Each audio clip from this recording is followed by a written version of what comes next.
sallallahu ala muhammad sallallahu ala nuru muhammad mbokki Kun Fayakoun TV ñu ngi leen di siyaare bu baax di leen baal xaq te di leen ko baalu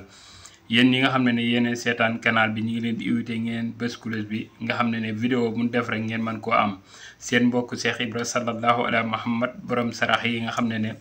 képp ko nga xam ne wutal nañ la sa sarax xoolal la ko ba gisal la say sarax génneel la ko jërëtul ngay dem fenn say sarax ngay génne say mbir di dox te nit du man ci yow dara ndax lépp loo xam ne dafa nekk ci sa wàllu yaram da nga amee ndoxu siti da nga am hémorroïde lépp buñ ko xoolee danañ ko gis jinne bu la jàpp buñ ko xoolee danañ ko gis nit ki nga xam ne mi ngi dugg ci dara mu ngi dugg ci soxna wala mu ngi dugg ci liggéey bëgg yàlla leeralal ko ci won ko ci ay saraxam ba xam lii dina sotti wala du sotti incha allah rabbi bu nu woowee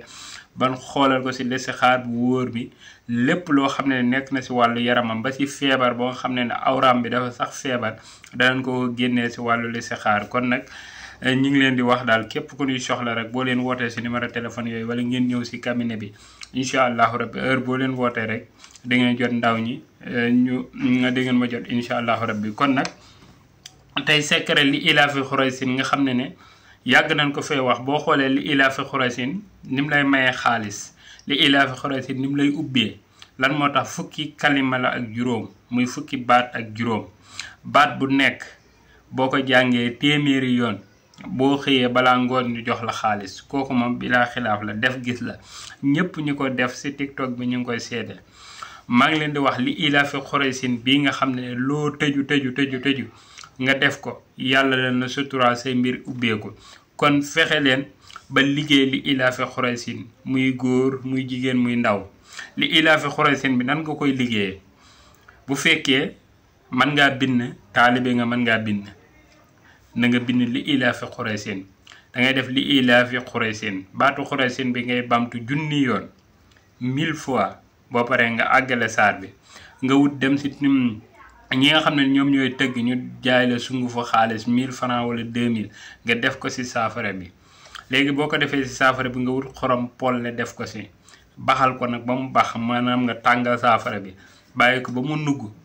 nga ciy sangu wala ngay diw boo paree di sikkar waxtu julli woo julli ngay sikkar li ilaafi xuraysin 79 chaque jour boo xëyee ñu bett la xaalis te képp ku koy def moom balaa am 40 jours da nga sentir na yow téye nga xaalis bu takkoo takk boo xam ne mi ngi ñëw surtout commerçant yi surtout ñi nga xamee ne ni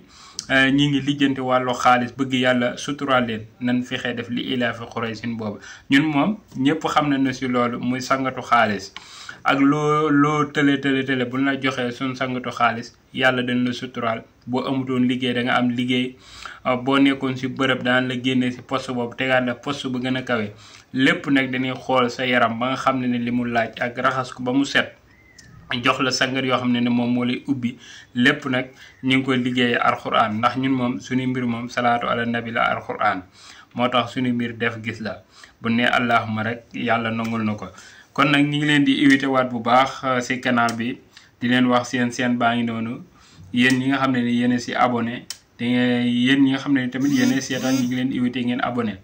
ñi nga xam ne ñoo commandé woon wàllu jaaro yi ak ndomba gi yëpp pare na muy jaaro yi nga xam ne pour wàllu alal la wàllu ubbeeku ci lépp looy doxi rek boo fexee ba am ci jaaro yooyu rek yàlla dañ la yombalal say mbir lool kon nag ñu ngi leen di ñi ngi wax fii ñi ngi nekk fii nga xam ne mooy Fass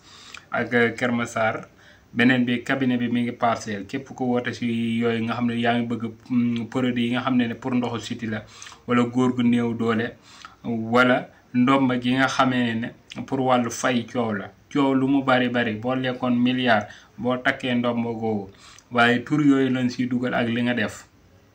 coow du am te wax jooju tamit kenn dootu ko déggati incha allahu rabbi kon ñu ngi leen di ñaanal jàmm ak tawféex di leen invité ngeen abonné